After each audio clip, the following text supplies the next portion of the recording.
sword!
Hello everybody, and welcome to another episode of Gamer Props. Today we're going to be making the Hookshot from The Legend of Zelda. Now there's many versions of the Hookshot, depending on what game you play. The Link to the Past had the very first, which looked like a stick. Majora's Mask had a gold one. Twilight Princess had a claw shot. You name it. Ocarina of Time had two of them, the long shot and the hookshot. I'm going to be focusing on the hookshot. I got this idea from a fan named Jamie. He went to my friend's work and gave her this folder for an idea for episode 13, the hookshot. And basically, as a challenge, and how clever he is, everything I use will be basically something he wrote down. So, thank you very much, Jamie, and I hope you and everybody else enjoys the episode. So basically, here's how it's going to work. We have a dart gun inside this piping. And with the dart gun comes the dart. Now we're going to make the dart into a hook-looking thing, hopefully, and connecting the two will be a chain. And it won't actually be a chain, it'll be a string, but it'll just give the illusion. So anyways, we'll have our grabber handle here, and when you pull the trigger to the grabber handle, the wire is going to pull the trigger on the dart gun. And this will launch our hook forward. Hopefully, this is how it's going to work. Some things might change, but this is the main idea. So the first thing I'm going to do is get my PVC piping here, and I'm going to take off the little access port. Hopefully, after I take it off, I can use it to look inside if I need to fix anything, because once it's all done, everything's going to be closed off. So I'm going to get my Dremel and cut that right off.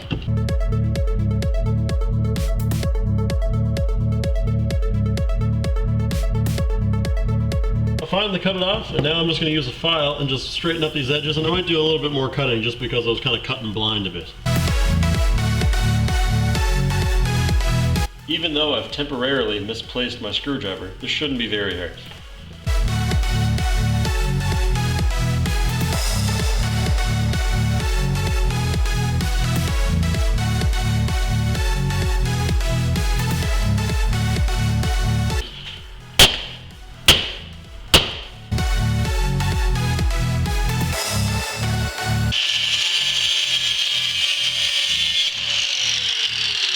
As easy as that.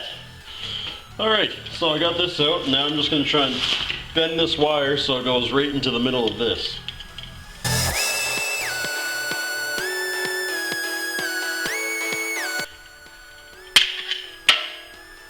Yeah, it's a pretty tough wire. So I took this rubber gasket off, and now I'm going to take this little nozzle thing off here, the little nipple that comes out.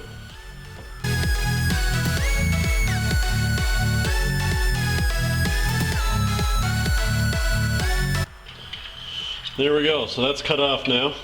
I'm still probably going to make this a little bit shorter, so I'll probably end up just cutting a little bit off this blue here. But basically, this is going to go into here, and when you pull it, it'll pull the trigger. So next I'm going to glue the lid onto here. Instead of using epoxy, I'm just going to cheat a little bit and use ABS cement, just because I have some of this lying around the house. I'll just stick this on right quick.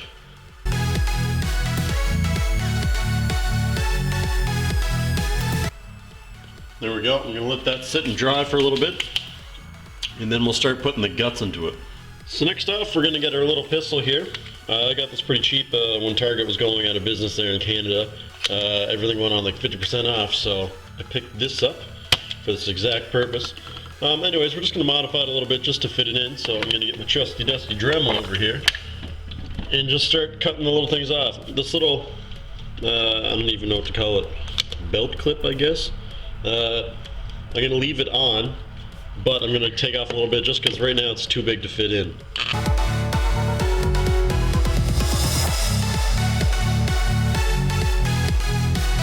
So next I'm gonna get my foam and make it into the hook for the Hookshot.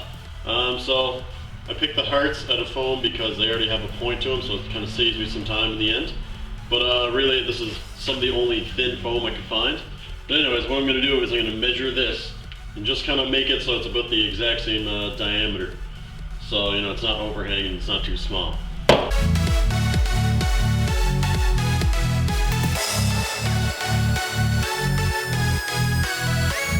So before you put the hook on the dart, you need to do some measuring. So basically, get your pipe here, you get your dart gun, fully extend this, and stick it in. Now see how the sight just kind of sticks over the edge? That's going to be my point of reference. So when I put these on, the hook, or the bottom of the hook, can't be any lower than that. So I'm going to put a little bit above and see where the dart is. The dart's going to be there.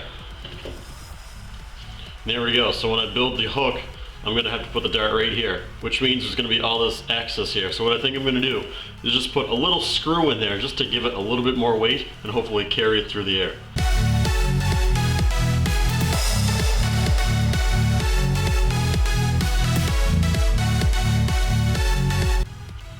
I'm just putting a little glue around the edge of this just in case any air tries to escape from where I put the nail in. I don't want this losing any type of power because putting this foam hook on will definitely create a lot more drag.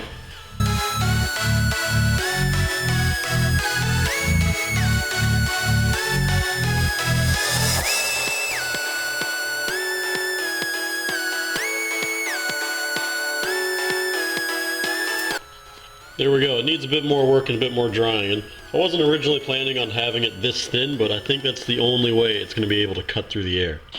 So I finished my hook and I'm just kind of doing like a little balance test. I wanted the weight in the center of the hook, but also at the tip. So right now the center of balance is right in the middle. I want it more to be up here, so I'll work on that a bit later. Anyways, that's it for now. Obviously it's not going to stay pink. So I trimmed it up, waited overnight for it to dry, and now comes the moment of truth. Let's see if it actually fires.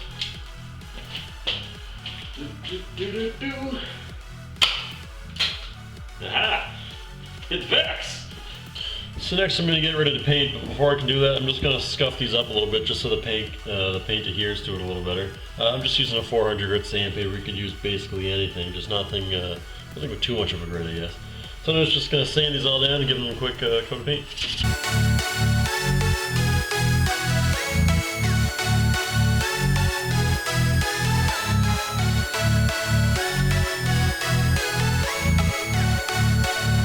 So I'm going to be painting just this foam heart, just for an idea I have, and the main body, the navy blue.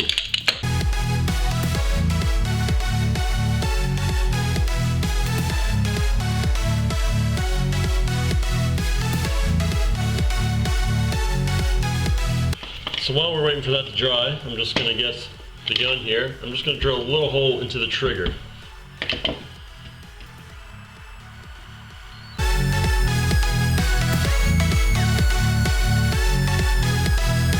Basically, this hole just has to be big enough to fit this rod in. Yep, there we go. So, just like that. And also, before we paint this, I'm just going to get a little finishing nail and put a hole in the edge right about here.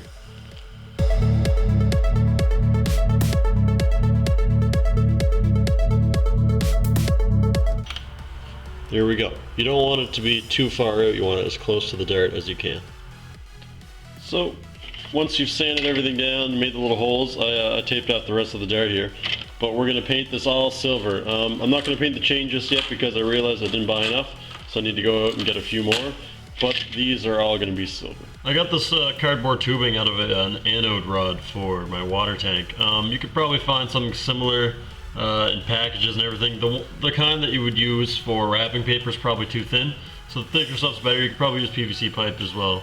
Anyways, what I did is I cut some grooves in there, so this fits perfectly onto it and stays perfectly straight. If I didn't, it would be kind of crooked to the side. It'd be shooting down or up. So anyways, it fits fine. I put this groove in here so the wire can kind of squeeze through when it's in. Oop. There we go. So the wire has room when it's actually inside the tubing.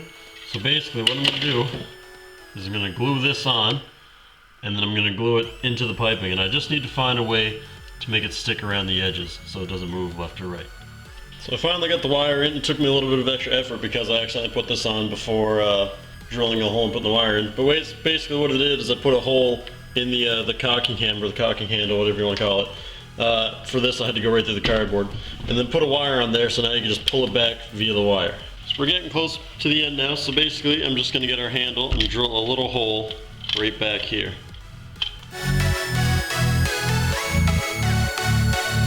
So when this goes into the pipe, I'm just going to feed this wire all the way through to come through right there.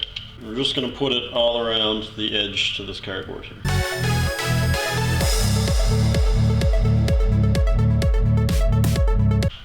Feed it into the pipe.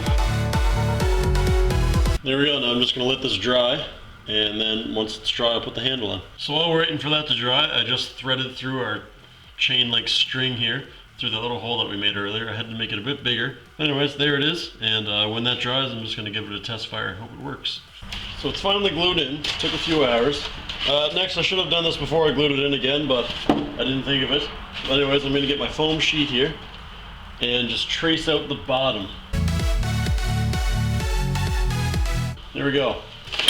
I'm going to cut that out, and it's obviously going to have to be a little bit smaller because what it is, it's going to go inside here, and it's going to stop this from wiggling around side to side so it doesn't snap loose. I pushed these two foam pieces in just to make sure it has extra stability, but when you're putting these in, make sure you put it in at the same time, because if you put one in on one side at one time, well, that's a lot of ones, it'll kind of shift over and might break it, so just at the same time, just keep even pressure. So next I'm going to cut a small hole in the center of this, and you want to make sure it's small first and then adjust from there, because if you make too big of a cut, the piece you just made will be useless. Once you have it through, now you can start trimming up the edges so you can get the exact size.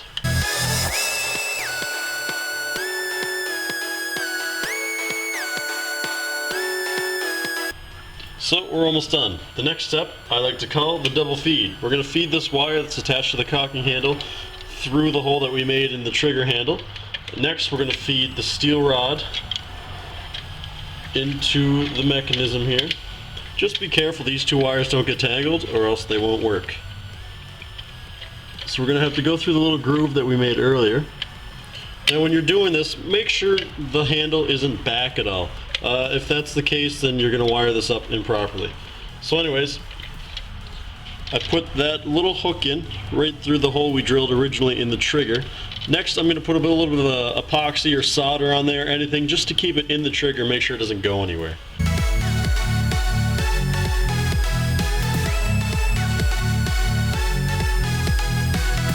So next, while I already have the epoxy out, I'm going to glue the handle onto the body.